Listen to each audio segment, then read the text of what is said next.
سبحان الله العظيم. بصوا يا جماعة، دلق عصير. شوفوا النملة هتعمل ايه. فاكرين قصة سيدنا سليمان مع النملة، الآية اللي اتذكرت في القرآن؟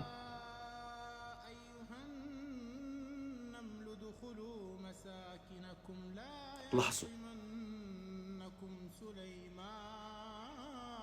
بلغت النمل كله.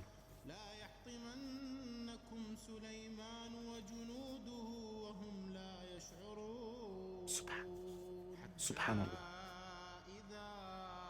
مشهد ولا أروع. كل حاجة ربنا خلقها وليها لغة. سبحان الله، وما ينطق عن الهوى إن هو إلا وحي يوحى. اتكتبت في القرآن من قبل 1400 سنة. سبحانك ربي ما أعظمك. أمم أمثالكم. سبحان الله، النمل كله سمع وجه. بديع السماوات والأرض. شير الفيديو ده وخلي غيرك يشوفه، وما تنساش تصلي على النبي.